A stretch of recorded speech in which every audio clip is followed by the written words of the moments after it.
Halo teman-teman semuanya, selamat datang kembali di channel Rafael Krisna Zura TV.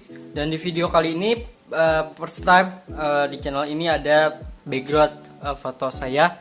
Dan insyaallah ini akan menambah lagi untuk menjadi daya tarik para subscriber dan juga para viewers untuk makin mempercayai channel ini untuk menjadi kawan untuk menemani kesibukan yang teman-teman jalani setiap harinya. Oke. Di video kali ini, Rafael Krisna Zura, ini hari Jumat, tanggalnya lupa. Pokoknya hari Jumat, hari ini tuh ada di Jumat. Ada tanggalnya kok di sini. Oke, hari ini adalah hari Jumat, tanggal 8 Oktober 2021. Hari ini Rafael cukup berbahagia karena kita akan membahas suatu pembahasan yang luar biasa, karena di video kali ini tuh kita nggak bahas tentang masjidnya, kita nggak bahas tentang bagaimana sih sholat Jumatnya, kemudian bagaimana sih jaraknya, tapi enggak, justru yang saya mau bahas adalah lebih mencondongi ke jaraknya. Jarak antara shaf itu seperti apa? Seperti kita ketahui bersama, waktu awal pandemi semua shaf itu dilonggarkan dan diberikan jarak, dan jarak kita sampai beberapa bulan, dan hingga bulan ini mungkin ya Indonesia mencatat kasus COVID-19 itu mungkin sudah rendah, makanya masjid itu udah pada memberanikan diri untuk merapatkan lagi safnya gitu ya. Dan hari ini adalah merupakan hari perdana saya melakukan perlonggaran saf pada masjid saya, dan juga ini penuh dengan pertimbangan karena jarak hanya ada 7 cm saja untuk jarak antara kaki dengan antara sejadah dengan kaki ataupun dengan sebelahnya itu sama. Jadi yang di fullinnya itu depannya, teman-teman. Depannya untuk tempat sujud kita itu yang kita mentokin, misalkan mentokin sampai tembok, misalkan seperti itu. Dan ini juga menuai kebiasaan baru juga buat kita, terutama buat saya, teman-teman, yang biasanya ngelihat kok safnya nggak berjarak, tiba-tiba nggak berjarak. Nah, ini sebuah kebiasaan baru lagi, dan sebetulnya bukan kebiasaan baru, teman-teman, kebiasaan lama, tapi yang kita baru familiar lagi gitu loh dengan kondisi saf seperti itu, dan kita juga harus beradaptasi lagi gitu, teman-teman. Makanya itulah yang saya alami gitu ya, teman-teman, yang saya begitu ya, saya heran-heran ya begitu, karena harus beradaptasi lagi gitu. Oke, teman-teman, lalu apa sih topik pembahasan yang pengen Rafael sampaikan di sini adalah artinya masyarakat Indonesia itu sudah semakin sadar dengan adanya COVID-19 ini. Mungkin awal-awal tuh masih banyak yang tidak percaya akan COVID, ya kan? Nah, dengan kita berdampingan dengan hidup dengan pandemi itu, akhirnya yang orang jadi nggak percaya, yang tadinya dipikir COVID itu nggak ada, menjadi ngikut gitu loh, menjadi udah bisa beradaptasi. Makanya kasus COVID-19 itu ya perharinya mungkin ada kenaikan yang mungkin nggak sebanyak biasanya, mungkin yang sembuh juga lebih banyak daripada biasanya. Mungkin itu adalah merupakan sebuah apresiasi. Bahkan presiden kita juga di postingan Instagramnya, kalau nggak salah, kalau aku nggak lupa gitu ya, teman-teman bisa cek aja, itu presiden kita ingin memamerkan kepada dunia bahwa Indonesia mampu loh untuk menangani kasus COVID-19 gitu loh. Jadi yang presiden kita pamerkan tuh apa sih? Yang presiden kita pamerkan itu adalah Indonesia tuh mampu loh yang untuk menaiki peringkat tertinggi gitu loh untuk jumlah kasus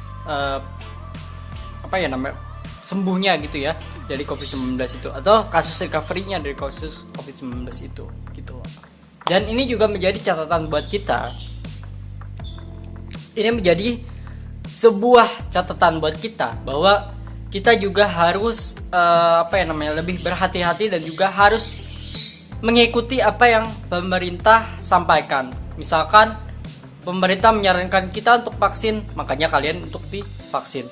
Dan juga untuk memasuki mal-mal juga tidak sembarangan orang untuk bisa masuk, karena yang vaksin lah yang memiliki akses yang bisa menikmati benefit di mall itu gitu loh. Karena percuma gitu teman-teman nggak vaksin, tahu-tahu diperiksa menggunakan aplikasi Peduli Lindungi, teman-teman nggak terdaftar dan teman-teman belum menerima dosis apapun, ya teman-teman tidak bisa masuk ke dalam mall gitu loh. Makanya orang-orang ini sudah semakin sadar, sudah semakin mau pengen divaksin, dan bahkan yang ke mall juga adalah orang-orang yang aman karena mereka yang sudah divaksin. Dan juga saya ingatkan juga bahwa orang yang sudah divaksin itu bukan berarti orang yang jamin dia nggak bakalan kena COVID-19 lagi. Itu enggak ya teman-teman. Pasti akan kena juga, tapi mungkin kenanya akan lebih ringan, dan dia akan juga mengulang lagi proses vaksinasi itu sendiri dengan vaksin yang sebelumnya. Misalkan yang dulunya pas sebelum kena itu dia Sinovac, ya sudah Sinovac pas sudah terpaparnya nantinya gitu teman-teman. Dan juga saya ingin mengingatkan kepada teman-teman yang takut untuk divaksin, baiklah untuk mau divaksin, karena vaksin ini untuk demi kebaikan kita, untuk kebaikan bangsa negara Indonesia itu sendiri. Dan juga teman-teman juga harus memberanikan diri, karena tatap muka juga teman-teman harus vaksin gitu ya. Teman-teman harus vaksin karena yang teman-teman hadapi itu adalah teman-teman gitu loh. Jangan sampai teman-teman tuh nggak bawa vaksin, akhirnya malah menularkan teman-teman yang lain gitu kan. Nah ini yang menjadi sebuah catatan buat teman-teman yang tidak mau untuk divaksin, ataupun yang masih ragu ataupun masih takut untuk divaksin gitu ya teman-teman. Dan juga yang terakhir yang pengen saya ingatkan, BTW mohon maaf rambut saya berantakan karena keringetan pol, karena sekarang mendung banget, nggak tahu kenapa. Intinya begini, teman-teman, intinya harus mau divaksin, jangan takut ataupun jangan dengerin apa kata orang, percayalah dengan diri teman-teman sendiri ya. Jadilah diri teman-teman sendiri, nggak peduli dengan omongan kanan kiri ataupun dengan asutan orang. Kalau misalkan vaksin itu nggak baik lah apalah, jangan peduli, karena itu demi kebaikan teman-teman sendiri gitu loh. Itu kata-kata seperti itu adalah yang bisa menjatuhkan mental kita, yang bisa membuat mental kita down ya itu ya yang membuat kita menjadi takut untuk divaksin itu teman-teman.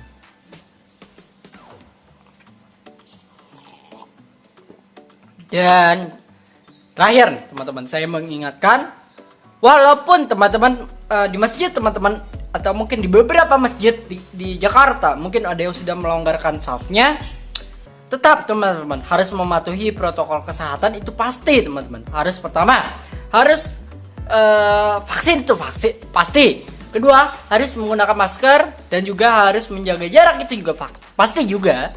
Dan juga harus menggunakan masker tentunya ya.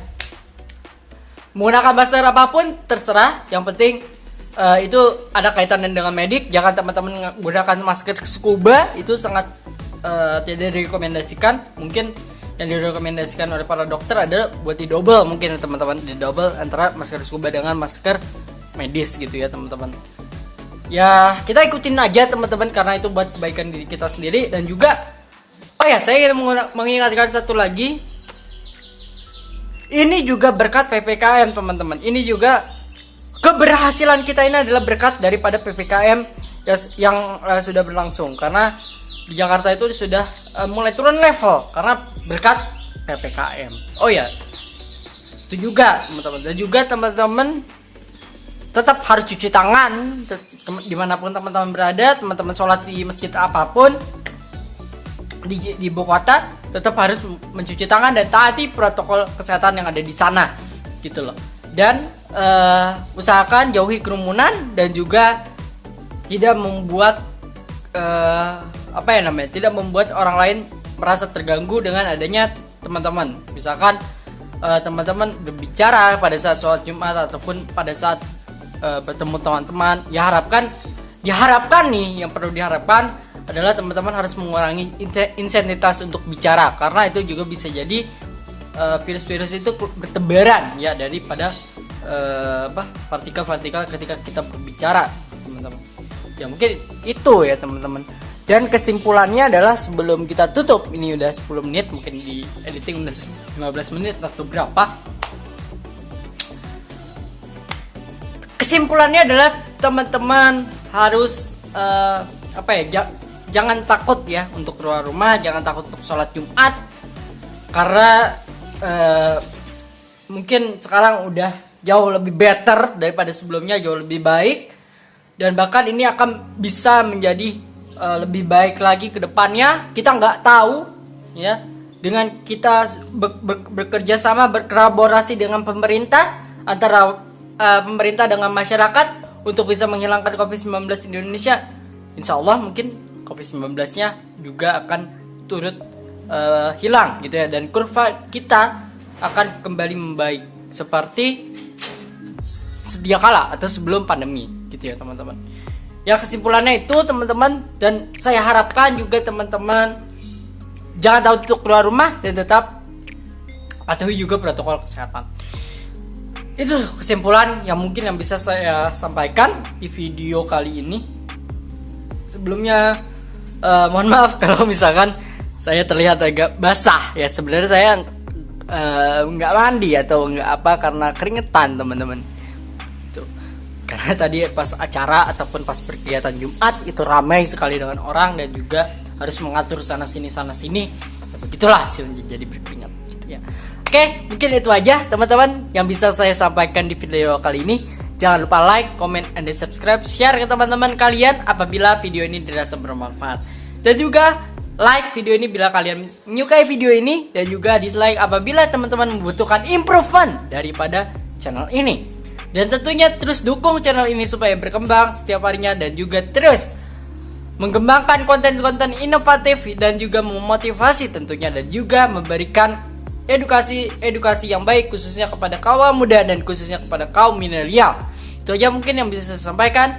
Kurang lebihnya mohon maaf. Jangan lupa like, comment, and subscribe. Kita ketemu di video minggu depan. Dan saya Rafael Krisna Zura, mohon pamit undur diri dari hadapan teman-teman semua.